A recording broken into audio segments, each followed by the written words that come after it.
бір күні маған поштама бір имейл келеді. София, сәлеметсіз бе? Сіздің CV-іңізді бір кісіден алдым. Үлкен выгорание болды. Мен 2-3 апатияларда болдым. Сен жаңағы әлемге немесе компанияға не бере аласың деген сұрақтың жауабын өзі тап. Негізінде менің резюмеме қарасаңыздар көп өзгерген. Бихода білесіздер, бихо деген жоқ. 2 сағат примерно, 7 минут душ, 2 минут тамақ, жұмыстан шығу. Сенің бағытың мынау болса, сен мынау жақта жүресің бе? Сондай моментте уже ол жерден кету керек. Сауд Арабиясы мен ойлағаннан мүлде басқа ел болып шықты. 170 километр, 500 метр төмен қарай жердің астында орналасқан қала. Бірақ дегенмен анау проект, мен бір өзім НАСАда жүрген сияқты сезінемін.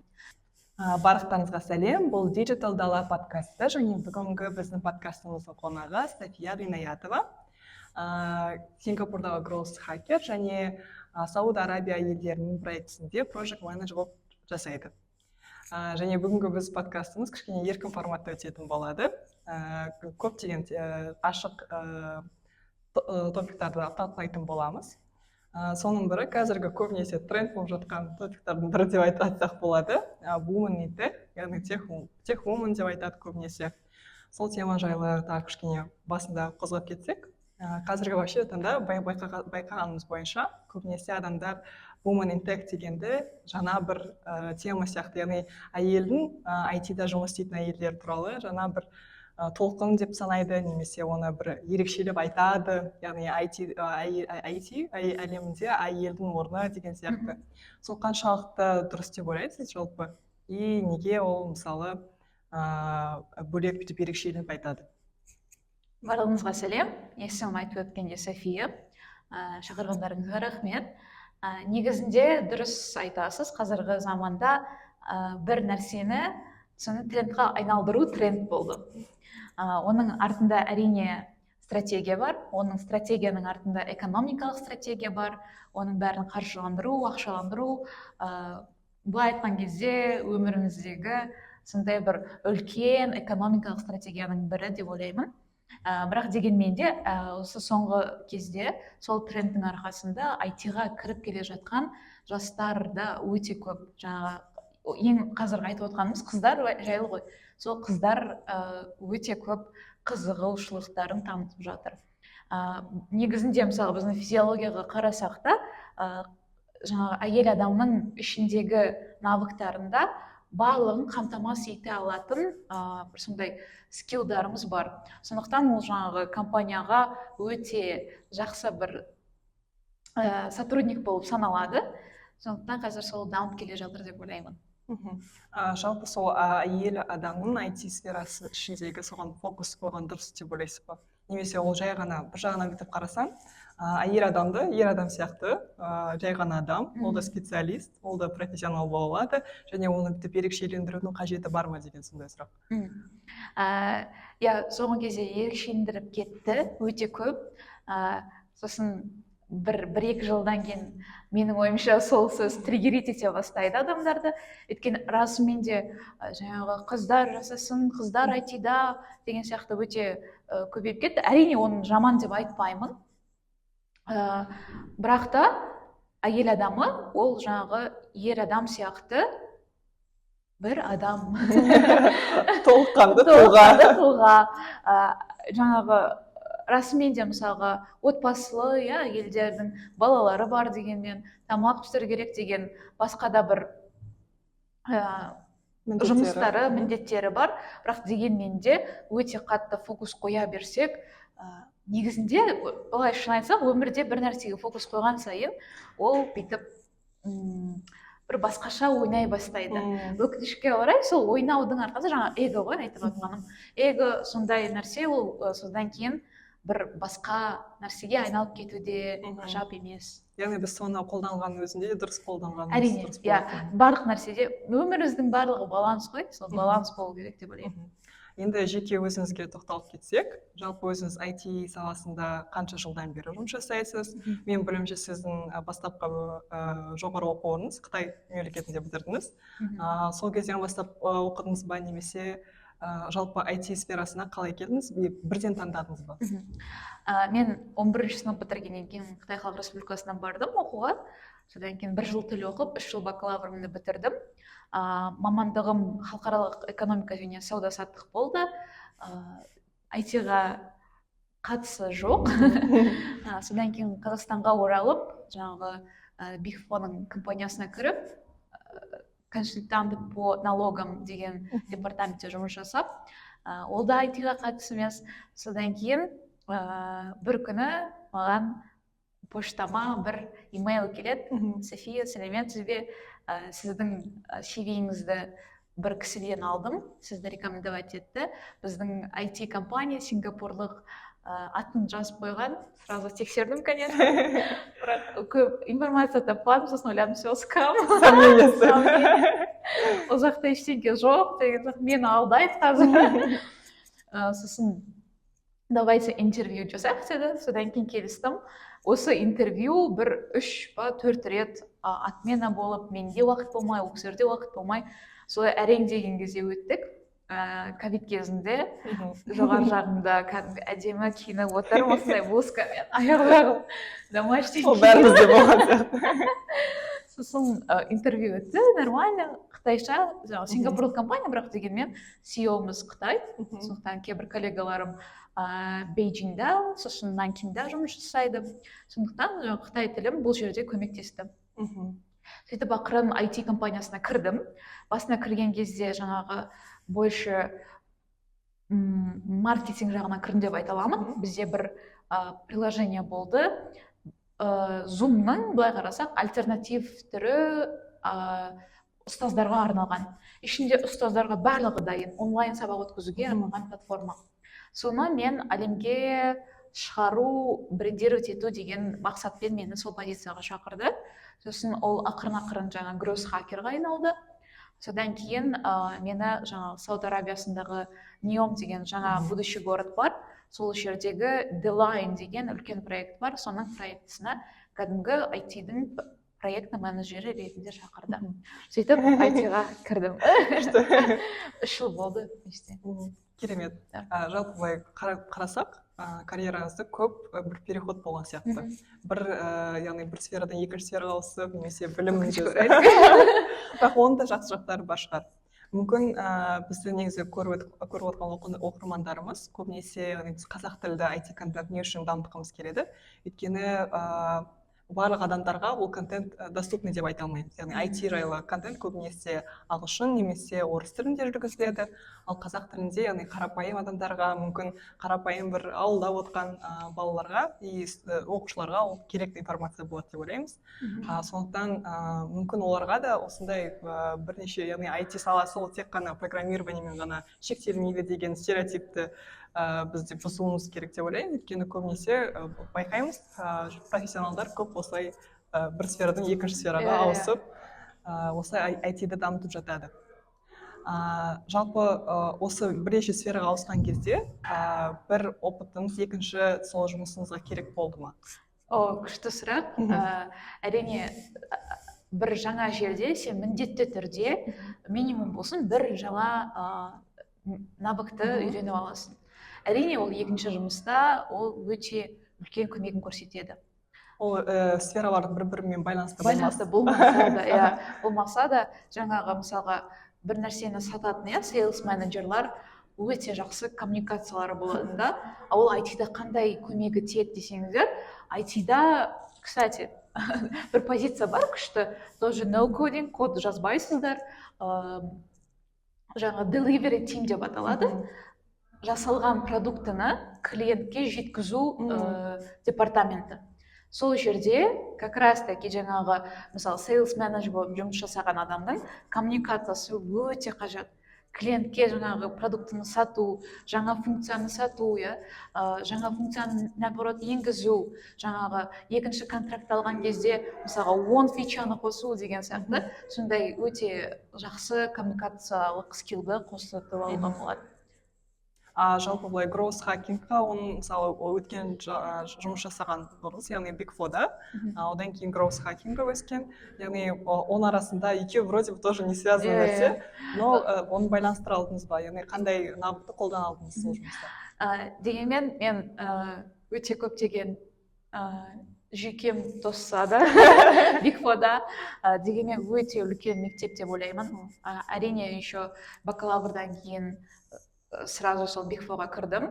Ол өте үлкен мектеп, жаңағы даже обычно мысалы Excel'ді бәріміз қолдана білеміз, бірақ дегенмен де оның ішінде көп формулалар бар, сол формулалардың барлығын логикалық түрде шығарудың өзі ол үлкен бір навык. Соны сол жерден үйрендім. Және де ол жақта бір проектілермен сен өзіңді бір кәдімгі жеке тұлға ретінде бір проекттің ішіндегі адам өзіңді жеке тұлға ретінде сезінесің. Сондықтан бір сондай, біз адам андаймыз ғой, өзімізді жақсы сезінсек, керек сезінсек, ол біз жасай бергіміз келеді, аса бергіміз келеді, мотивациямыз таусылмай ары қарай жұмыс істегіміз келеді. Сол сияқты Big Four'дағы үлкен бір маған көмегі тигені, бір проектке кіресің, сен клиентке де барасың, өзің кәдімгі сол проекттің менеджері ретінде жасайсың, даже консультант болсам да. Сол мені гроус хакерге қазіргі жұмысыма да өте үлкен көмегін тигізді. Барлық жағынан дамытады, біздің оқырмандарға жалпы гроус хакинг жайлы айтып кетсеңіз, көбісі мүмкін білмейтін шығар. Жалпы бұл не, яғни қалай ол дамиды? Негізінде бұл термин 2010 жылдары ғана пайда болды Америкада. Содан кейін білеміз, Сингапур ол өте әлемдегі экономикалық елдердің /қалалардың бірі. Сондықтан да көптеген жаңа дамыған нәрселер Америкадан кейін Сингапурға жетеді. Сол жерде мен де жаңадан білдім. Негізінен гроус деген жаңағы өсу, хакер дегеніміз сондай адам ғой, барлық нәрсені жылдам, тез шешетін бір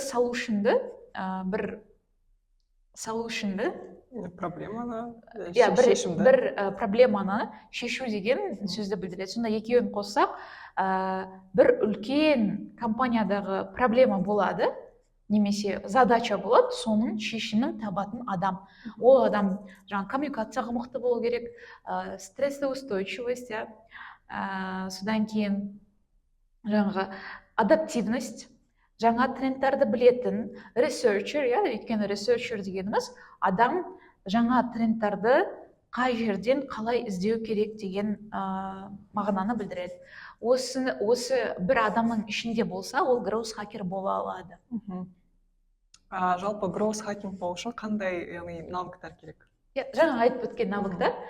Негізінде гроус хакер туралы айтсам, ол бір нәрсені, жаңа айттым, бір задачаны, немесе компаниядағы жаңа фичаны, немесе жаңа компаниядағы бір лицо болса, жаңа бір продукт болса, соны әлемге керемет тез түрде шығару деген мағынаны білдіреді. Бірақ бұл гроус хакер деген позиция әр компанияда әртүрлі. Ол аналитиктар сияқты, Қазақстанда көбінесе байқаймыз, аналитиктар әр компанияда міндеттері әртүрлі, бірақ атауы бір деген сияқты.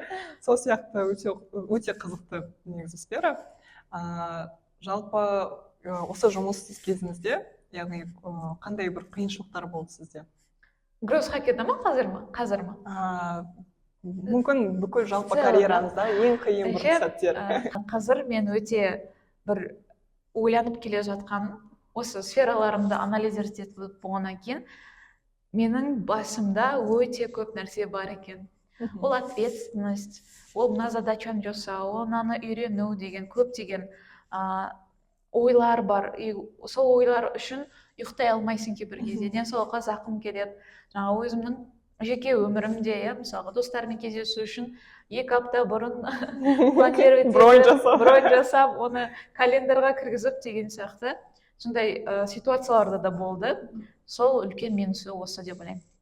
Яғни екі өмірде, яғни жұмыста да, яғни өзінің жеке өміріне баланстау. Бірақ дегенмен айтатыным жастарға, мен өзім де жаспын, дегенмен де, менен бір 5-6 жасқа кішірек болсаңыздар, жаңағы 20-25 орталығында на все говори да бар ғой. Әр нәрсеге, әр opportunityға, әр сізге келіп тұрған офферлардың барлығына иә дей беріңіз. Әрине, в рамках разрешенного, өздерің адамның принциптары болады, сол принциптарыңыздың сыртынан шықпаса, бәріне иә деп жауап беріп, шаршасаңыздар да, ұйқыларыңыз келсе де, жаңа опытты жинау өте маңызды. Ал 25-тен кейін ары қарай, әрине, әр нәрсенің қиыншылығы болады жұмыстың, бірақ дегенмен де жаңағы көптеген опыттың арқасында сіздерге жеңілдірек болады. Керемет. Жалпы тағы былай айтып кетсек осы тема туралы.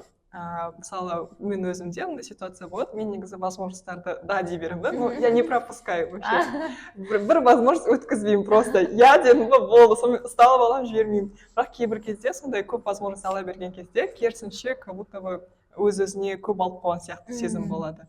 Яғни, осы жерде қандай баланс ұстауға болады? Бәрін ала бермеуден және кішкене фильтр жасауда. Маған консультацияға келетін адамдардың бәріне бірінші айтатын нәрсем, ол адам өз-өзін тани білу керек. Ол не деген сөз? Өзіне сұрақ қоя білу керек, өзінде қанша энергия барын білу керек. Өйткені адамда әр периодта әр түрлі энергия болады. Мысалға, қыста энергия кішкене азырақ болады деген сияқты. Значит, задачаларды кішкене азайтамыз. Ол задачаны көп алып алғаннан кейін, оның качествосы құрыса, ол задачадан ешқандай да көмегін тимейді компанияға. Сондықтан адам өзінің энергиясын білу арқылы сен жаңағы әлемге немесе компанияға не бере аласың деген сұрақтың жауабын өзі таба білу керек. Сол кезде әрине андай моменттер болады, бір ұйықтамайтын, сол кездерде адам өз-өзінен кредит алады да энергиясынан. Бірақ дегенмен де ол кредиттер көп болмау керек. Оны қайтадан восстановить ету үшін адам өзінің бір сүйікті хоббилары, сөйтіп балансировать ету керек. Әрине, қазір айтып жатқан барлығы біледі, бірақ дегенмен де оны көбісі жасай бермейді. Сосын соңында ол 6-9 айдан кейін апатия немесе выгорание болып келеді. Өйткені адам өзінен жаңағы кредит ала берсе, біздің миымыздағы жаңа энергияға жауап беретін сатылар бар. Сол мүлде жауап бермей, просто жатып, потолокқа түкіріп жататын моменттер болып қалады. Сіздің өміріңізде басында өткен сияқты ситуация болды. Бір қатты үлкен выгорание болды. Мини 2-3 апатияларда болды. Түсінемін. Былай орысша айтқанда пропускная способность дейді ғой. Соны кішкене адам сезу керек та, қаншалықты ұстай алады сол жұмысты, немесе қаншалықты ала алады деген сияқты. Кейбір кезде ұйықтамауы мүмкін, жылауы мүмкін. Бірақ сен түсінесің, ол маған керек. Я зачем, для чего это делаю деген сондай ответ бар бізде. Дұрыс айтыңыз, негізінде бір мақсат болса, соның тармақтары бар ғой, мысалы роудмап сияқты, и сол тармақтардан кейін соның ішінде жаңағы жасап жатқанның задачаның бір көмегі тисе, әрине мен оны жасаймын, ұйықтамай. Жалпы мақсат жайлы да көп айтасыз. Инстаграмыңызда байқадым, мақсат қалай қою керек жайлы айтасыз. Сізде жалпы карьераңызды бастаған кезде белгілі бір роудмап құрдыңыз ба? И сонымен жүріп келе жатсыз ба? Немесе сізде ол өзгеріп отырды ма? Негізінде менің резюмеме қарасаңыздар көп өзгерген. Бірақ дегенмен де андай ғой, кім рискті тезірек алып, тезірек мысалға дәмін татып, ол ұнамайса, басқа нәрсені көрсе, ол жылдамырақ дамиды. Бір орында отыра бермей. Сол сияқты басында әрине мен жаңағы Big Fourға кірген кезде болды, мен партнер боламын, ол жерде 15 жыл істеймін деген сияқты. Сосын қараймын, 1 жыл өтті. Менің айналамдағы адамдардың принциптары немесе алға қойған мақсаттары менікімен сәйкес келмейді. Жаңағы налог жағы да маған қатты келмейтін сияқты, сондай бір дискомфорттар пайда бола бастады. Өз жеке өмірім де қалды. Жаңағы Big Fourда білесіздер, ұйқы деген жоқ, 2 сағат примерно, 7 минут душ, 2 минут тамақ. Сондай сәттер болды. Содан кейін ойлана бастайсың, маған не маңызды, не үшін керек деген сияқты. Бірақ адамдардың андай типі болады, кішкене шыдай тұрайын деген. Сол менің типім негізінде. Маған да ұқсайды. Қазір мені кішкене шыдай тұрайын, мен сол рубежден өткеннен кейін маған бір жеңілірек болатын шығар деген сияқты. бірақ әрине ол опыттан кейін келеді. Жаңа біз айттық қой, адам өз-өзін жақсы тани бастаған сайын ол адам өзінің энергиясын сезе бастайды. Осы моментте шыдай тұру керек па, керек емес па деген сияқты. Әрине кейбір өміріміздің моменттерінде бір-екі рет кішкене қиыншылықтан өту ол полезно да өзімізге. Ол жаңағы зона комфортадан шығу, жаңа сатыға шығу арқылы адамды қатайтып, нығайтып, ол нық аяғына тұратын бола бастайды. Бірақ әрине андай моменттер болады, уже өзіңді өте қатты дискомфортно сезініп, сенің бағытың мынау болса, сен мына жақта жүресің да, сондай моментте уже ол жерден кету керек. Ол жалпы тек қана әйелдерге ғана қатысты айтыла ма? Көбінесе бізде әйелдерде мындай тренд бар ғой, работа в легкости деп айтады. Жеңіл түрде жұмыс жасау дейді. Сол негізі қаншалықты дұрыс деп ойлайсыз? Мысалы, егер кететін кезде кету керек па, немесе кішкене шыдай тұрып, жаңағы мінезді қатайтуға бола ма? Карьера ол да негізі бір развитие ғой, қатты стресс болған кезде. Негізі ол балансқа байланысты барлығы. Жаңағы қазір дұрыс айтасыз, көптеген қазіргі заманның балалары, қазіргі тинейджерлар барлығын должен сразу зарабатывать миллионы дейді ғой. Әрине ол күшті мақсат, бірақ дегенмен де біз білеміз, жұмыс ол жұмыс. Оның артында қиыншылықтар бар. Оның жаңа ups and downs, төмен түсіп жоғары көтерілетін моменттер де бар. Ол жаңағы американский горки сияқты. Кейбір кезде саған жұмыс өте керемет болып көрінеді, өте прям жеңіл деген сияқты. Бірақ жаңа бір сатыға көтерілу үшін кейбір қиын задачалар керек. Соны орындау арқылы біз жоғарыға шыға аламыз. Жаңа сіздің сұрағыңызға жауап беру арқылы айтсам, негізінде адамның мақсаты қандай? Содан операция. Жаңағы мақсаттан біз ары қарай жұмыс істеу керекпіз да, мақсатқа қарай емес. Мақсаттан қарай жұмыс істесек, мақсатымыздың астымызда қандай сап мақсаттар бар, то есть басқа астындағы сатылар қандай бар, соған байланысты біз ары қарай жұмыс жасай аламыз. Ал қазіргі таңда жалпы өміріңіздегі, карьераңыздағы мүмкін мақсаттарыңызды айта аласыз ба? Немесе қандай миссиямен жасап жатсыз деген сияқты? Жұмыстан шығу. Шучу, бірақ қазір бір ойым бар негізінде. Менің идеалды түрде 6 ай, бірақ та мені жіберетін шығар 2-3 айға бір демалыс алсам дегенмін. Өйткені осы қанша 4-5 жыл болды, үлкен демалыстар болмады. Сондықтан бір ғой жай ғана языковой мектепті таңдап, бір шетелде жай ғана барып тіл оқып, демалып қайтсам деген. Бұл менің идеальный түрдегі қазіргі мақсатым. Ары қарай қалай болатынын білмеймін, өйткені біз неомнан тағы да екінші үлкен контрактты күтіп отырмыз. Егер сол контрактыны біздің компанияға жасаймыз бірге десе, мен қайтадан сол Саудиға қайтамын. Жаңа біз Сингапурдағы опытын жайлы айтып кеттік. Енді сол Сауд Арабиясындағы неом проект жайлы көбінесе ол NDA информация, біз оны білеміз. Бірақ кішкене процесс работы дейді ғой. Сол жайлы айтып кетсеңіз, қай жер ұнайды, қай жер ұнамайды, мүмкін мемлекеттің бір ерекшеліктері бар шығар. Негізінде ең бірінші айтатыным, Сауд Арабиясы мен ойлағаннан мүлде басқа ел болып шықты. Мен ойлағанмын, қыздарға көп нәрсе болмайды деген сияқты, бізге СМИ солай жеткізеді ғой. Ол жақта ештеңе жасай алмайсың, ол жақта тек қана Мекке бар деген сияқты, Мекке, Медина бар деген сияқты. Бірақ мен барған кезде анау жердің саяхаттауға қандай керемет ел екенін білдім. Адамдары өте керемет, өте ашық. Саған бар ғой, соңғы нәрсесін беруге дайын болып тұрады. Әрине, барлық жерде жаман да жақсы адамдар болады, дегенмен де мен көрген адамдардың барлығы, арабтардың өте жақсы адамдар, сондай болды.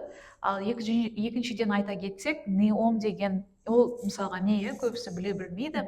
Неом дегеніміз бір регион болып қазір болашақ жаңа қала салынып жатыр Сауд Арабиясында, Табук регионының қасында, жаңағы Иорданияға жақын Қызыл теңіздің дәл қасында орналасқан үлкен проект салынып жатыр. Оның ішінде көптеген өте үлкен және де керемет бұрын соңды көрмеген проектілер салынып жатыр. Оның бір 8-9-ы Инстаграмнан көрсеңіздер болады, үлкендерін. Соның ең үлкен бір проектісі The Line деп аталады. 170 километр, 500 метр төмен қарай жердің астында орналасқан қала, сырты әйнектен жасалған, жаңағы mirror бар ғой, айнадан жасалған, сондай қала салынады. Ішінде қазіргі есеп бойынша 9 миллион адам тұратын болады, және де мүлде жүретін машина болмайды, ұшатын ұшақтар сияқты, тарелкалар сияқты болады. Ол кісілердің ең бірінші мақсаты, мен тұратын жерде 5 минуттық жерде барлық доступный зат болу керек. Мектеп, университет, тамақ, басқа заведениялар, жаңағы магазин барлығы сол 5 минуттық жерде болу керек. Былайша айтқанда смарт ситиға келетін модель. Smart City. Керемет. Жалпы осы проекттің мақсаты, яғни сіз ол project manager жасайсыз. Проекттің мақсаты сіздің өзіңізге жақын ба? Яғни соны мен білемін, негізі project managerге маңызды ол проекцияны интегрировать ету керек, және өзіне ұнау керек. Сол қаншалықты сізге, не үшін сізге сондай проект маңызды?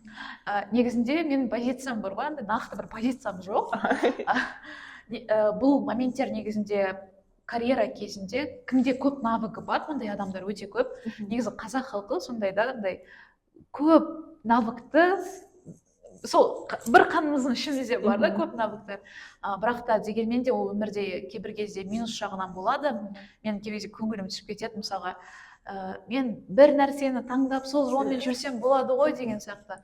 Өйткені мысалы мен бір позицияны тапқан кезде мен білмеймін қай позицияны іздеу керекпін қазір. Өйткені анау да жасай алмайды, мынау да жасай алмайды. И андай бір нәрсені бить в одну точку дейді ғой, сондай жасай алмаймын да, өкінішке орай. Бірақ әрине оның плюстары да бар. Мысалға қазіргі кезде мен позициям ол көбінесе project пен product менеджердің ортасында, және де жаңағы delivery team деп атадым. Сол проектіні жеткізетін департаменттің ішіндемін. Өте үлкен және де андай транслейтер, переводчик болып тоже жұмыс жасаймын. Өйткені біздің разработчиктар Қытай тілінде жұмыс жасайды, клиенттарымыз ағылшынша, и ортасында жаңағы көпір ретінде ана кісілерден ағылшынша задачаны аламын да, тізімі. Қытайшаға технический задание жазып, немесе жаңағы митингтарда соларда аударып сөйтіп отырамын. Дегенмен осының барлығы көптеген ответственность, үлкен бір прessure береді, салмақ береді арқаңнан, бір демалайын десең демалуға ұялатын моменттер болады. Дегенмен бірақ өте жақсы жер. Қазіргі проектіміз айтатын болсақ, біз сол The Line деген проектті соның бастығы бар. Сол бастығына арналған бір диджитал электрондық бір платформа құрастырып жатыр. Бұл уже бітірдік. Фейз 1 бітті, фаза 1-ші. Қазір фаза 2-ні күтіп отырмыз. Сол көп нәрсе айта алмаймын, өкінішке орай.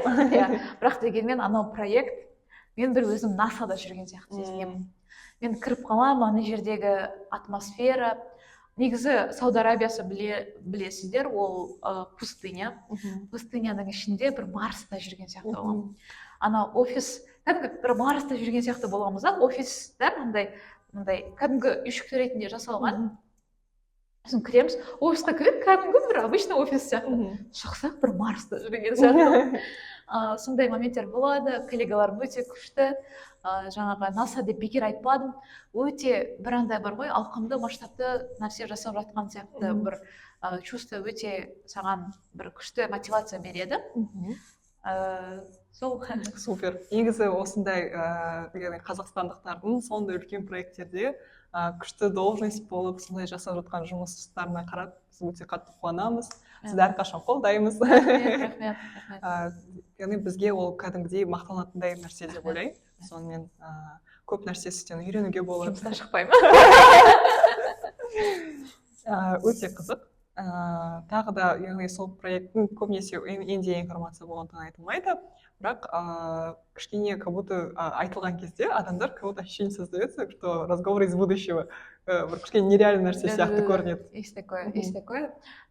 Негізі қаланың өзі аты Неом деген, ол аударған кезде болашақ деген мағынаны білдіреді. Сондықтан қазіргі араб жаңағы көкелеріміз прям очень сильно стараются.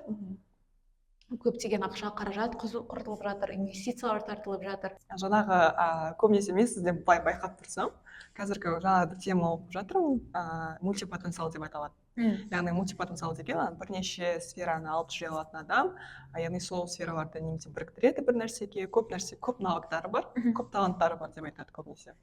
Яғни сол мультипотенциалдардың яғни бір проблемасы бар дейді да, оларға всегда айтады бір нәрсені таңдау керек дейді. Профориентация, сол бізде көп айтылады, профориентация тест өтеді бәрі. Сол кішкене стрессқа вгоняет дейді, то, что мы находим тек қана бір сфераны таңдау деп айтады общество, потому что өйткені қоғамда жалпы эксперт, специалисттер бағаланады деп айтады. Бірақ көбінесе сол мультипотенциал адамдарды көбісі недооценивает. Яғни олар көбінесе бір сферадан екінші сфераға ауысып, сөйтіп қана бір өзінің бір экспертностін дамытып, бірақ кейін оларда жалуға басталады дейді. Жалпы осы мультипотенциал адам сияқты, сіз өстіп айтуға болатын шығар. Наверное. Сол қаншалықты сізге осы бір нәрсені таңдау деген стрессовый. Жоқ, дегенмен жаңа мультипотенциалды адамдар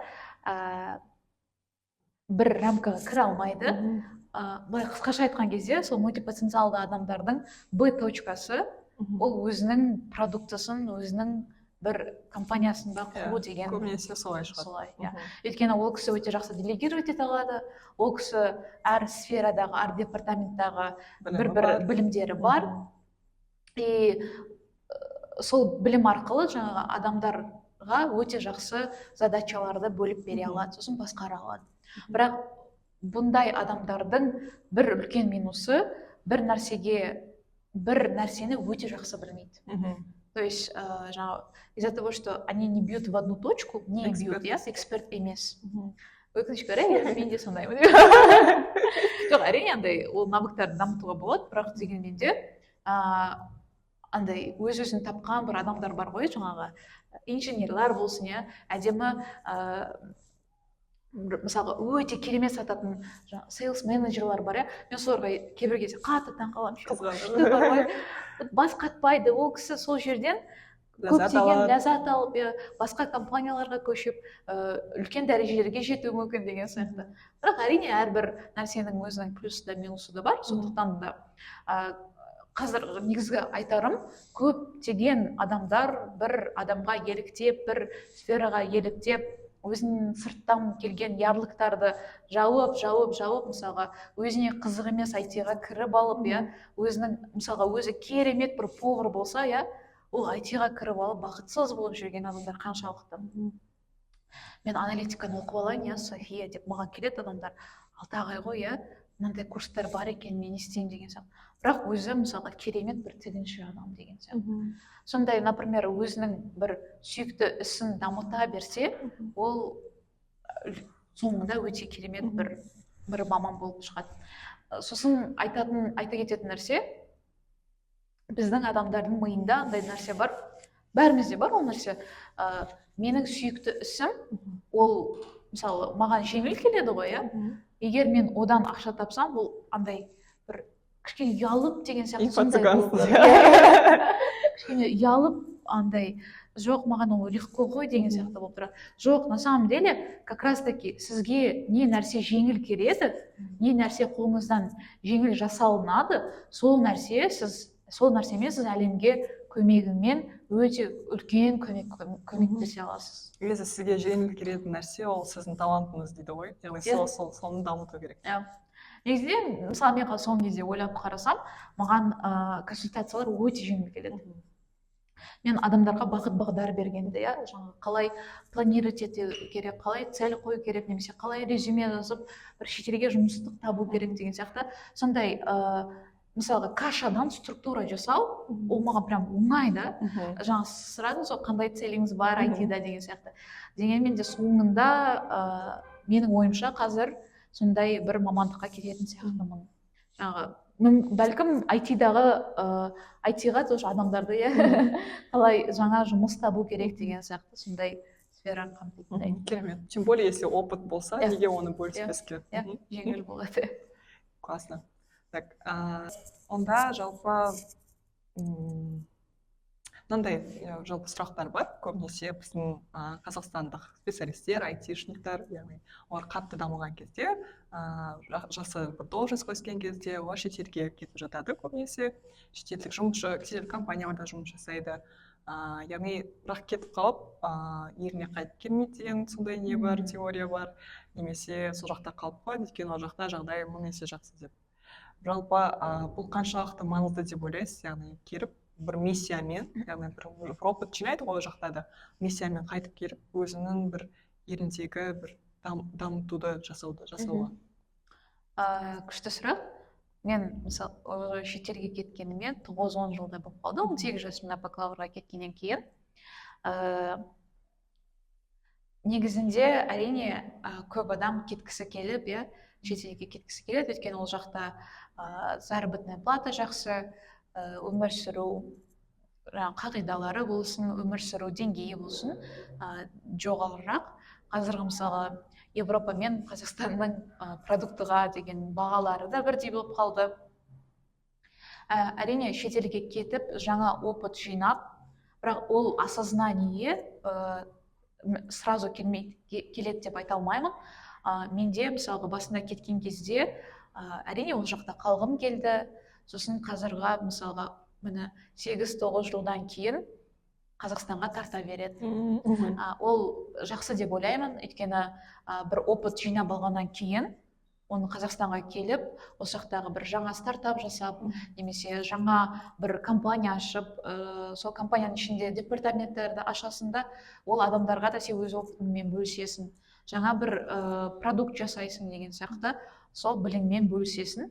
Бірақ шетелде қалып қалған адамдарды сөкпеймін, өйткені ол жақта бір дәмін татқаннан кейін ол жақта қала бергің келеді. Оларды түсінуге болады. Оларды түсінуге болады. Өйткені көбісі қазір балалармен кетіп жатыр. Ол балаларының жақсы университетте оқуында қалайды, Бірақ та екінші жағынан ойлап қарайсың, шетелге бәріміз қайта берсек, Қазақстанда кім қалады? Болашақ біздің ұрпағымыз қай жерден білім алады, барлығы шетелге кете бермейді ғой деген сияқты. Содан кейін бір маңызды сәт айта кететін, мен өзім ұят болса да айтайын, осы жасқа дейін мысалы Алматыда өсіп өнгеннен кейін тек қана барлығы Алматыда тұратындай сияқты болып көрінетін. Сосын ағам иногда күліп айтады да ты не жабай, не спускаешься дейді. Софа барып көрсейші дейді, адамдар қалай тұрып жатыр дейді. Сосын расымен де қазіргі көптеген жаңағы человек маски, асар үме деген өте жақсы адамдар видеомен көрсетіп жатыр ғой, адамдар қалай тұрады, кішкентай ғана жерде бір 7-8 баламен тұрып жатқан адамдар қаншалықты. Олардың айлықтары 50 мың, 60 мың. Әрине біз оны жүрегімізбен аяушылықпен аяй аламыз, дұға жасап ол кісілер үшін. Бірақ дегенмен де біздің болашағымыз ондай болмау үшін біз өз-өзімізбен жұмыс жасап, Қазақстанға деген өте үлкен бір үлесімізді қосып, жаңа нәрселерді алып келіп, әрине өте қорқынышты. Мен өте қатты қорқам. Қазір жастар көбісі орысша сөйлейді, оның ішінде өзім де бармын өкінішке орай. Жаңағы өз тілімізді ұмытып кетпесек екен деген ниетім бар. Үйде барлығы ұрсып отырады маған, софа дұрыстап сөйле деген сияқты. Мен бірнеше тіл білгендіктен миымда бәрін араластырып каша болып жатады да. Бірақ дегенмен де біз ниетіміз дұрыс болу керек. Сол ниет арқылы әйтеуір бір үлес қосып, осы жерге өзімізді дамыта беру керек сияқты. Келісемін. Негізі бұл өте маңызды тема деп ойлаймын жалпы. Мен де мысалы айта алмаймын, что қазақшам идеален деп, көбінесе орыс тілінде араластырып жатамыз, оны да ары қарай түзей жатамыз. жалпы үлкен осындай миссия бар болғаны, яғни мағына біз не үшін жасап жатқанымыз, түсініп жатқанымыз өте маңызды деп ойлаймын. И осындай нәрселермен біздің өмірімізде мағына көп бола түседі, и өмірімізде соған қарай жеңілдей түседі деп ойлаймын. Иә, дұрыс айтасыз. Мысалға кейбіреуінде мүмкіндіктер болмаса шетелге жұмыс жасауға, иә, әртүрлі себептер болады ғой. Дегенмен де мысалға қазір шетелге шығу өте арзан. Мен мысалға кеше ғана бір қыз менің көзімше Шымкент, Стамбул, Амстердам деген билетті 18 000 теңгеге алды. Мысалы ондай моменттер өте көп, сондықтан мүмкіндіктеріңіз болса саяхаттаңыздар. Қазір андай прикол шығып кетті ғой, көптеген курстар бар ғой енді инстаграмда. Соны алғанша саяхаттаңыздар сол ақшаны, өйткені саяхаттау кезінде біздің ойымыз, нейрондарымыз өте үлкен расширение, масштаб болады. Өйткені қаншама адам көресіздер, қаншама культура бар, қаншама жаңа көше бар. Солардың бәрін көргеннен кейін адам бір керемет бір сезімде болып, бір жаңа нәрсе жасағысы келеді, өмірінде жаңа жаққа өзгерткісі келеді. Сондықтан біздің өміріміз өз қолымызда негізі. Әрине андай моменттер болады ғой, ештеңе жасағың келмейді, үйде жатасың ғой, шыға алмай қаласың далаға. Бірақ сондай кезде өзімізді артымыздан итеретін өзіміз ғана. Софа шық деп өзім артымдан итеріп сосын далаға шықсақ, жақсы екен ғой деген моменттер болып қалады. Сондықтан әр моментте шүкіршіл болып көп саяхаттайық, сол арқылы мүмкін жаңа жұмыстар тауып қалармыз. Сосын ұялшақтарымыз болса, қатты ұялмай, мысалы шетелдерде көп адамдармен сөйлесіп, сол адамдар арқылы бір адамдарды тауып, сол адамдар арқылы екінші адамнан бір резюмеңді біреуге жіберіп, бір компаниядан бір оффер алып қаларсыздар. Мен мысалға әлі күнге осы компанияда 3 жыл жасап жатырмын. Менің резюмемді ол кісілерге жіберген әлі күнге кім екенін білмеймін. Мен резюмемді қайдан тапқандарын білмеймін. Сол кезде ойлаймын да, мысалға резюмелерімді бір жұмыстарға жібергенмін ғой. Соның арқасында бір кісінің қолынан екінші кісіге өтіп, солай бір оффер алған шығармын деп. Керемет. Жалпы бүкіл біздің өмірімізге келген мүмкіндіктер адамдар арқылы келеді деп айтамыз. Және де сол адамдар арқылы келу үшін біз өзімізді дамыту керекпіз. Яғни шетелге шығу керекпіз, жаңа опыт алу керек. Сондай мышлениемен келіп, біз осы жерде дамыту үшін үлкен үлесімізді қоса аламыз сонда. Иә. Андай адамның күні адаммен дейді ғой. Біз адамға қараған кезде, ой, мынау да мен сияқты адам ғой деп өзімізден көбірек берсек, жаңа көбірек энергия, көбірек білім, көбірек бір ішімізде бір ештеңені сақтап қалмай, сол нәрселерді көбірек бөлісіп нетсек, ол әрине ақталады. Сол жаңа айтып адаммен. Керемет. Жалпы кішкене подкастымызды тамамдасақ, барлық көрермендерге үлкен рахмет. Сізге келгеніңізге рахмет.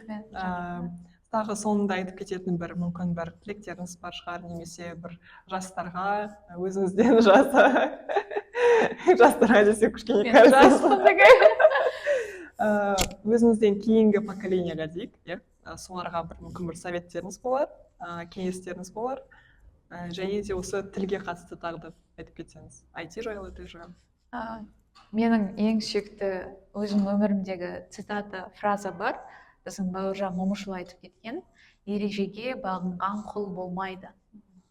Жаңағы қазір айтады ғой көбісі, out of mind нәрсе жасау керек, ережеге бағынбау керек деген сияқтандай бір дерзость, сондай іштегі бір қайнап тұрған бір нелер бар да, андай оттар, сосын бунтовать ету. Әрине ол кейбір кезде жақсы, бірақ дегенмен де бір өзіміздің миымыздағы бір ережелер бар, принциптер бар, соған бағынсақ, ол одан жаман болмаймыз.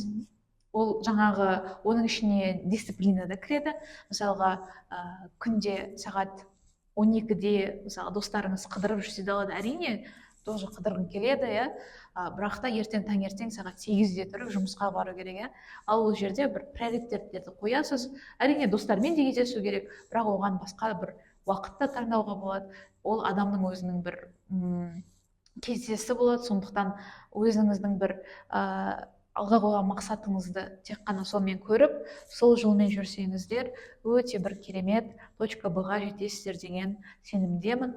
Ал тілдерге келетін болсақ, тағы да айта кетейін, кейбіреу мысалға тіл үйрен деп көптеген ярлықтар қазір тоже айта береді адамдар. Бірақ сіздің ол қызығушылығыңыз болмаса, ол жақтан сіз ләззат ала алмайсыз.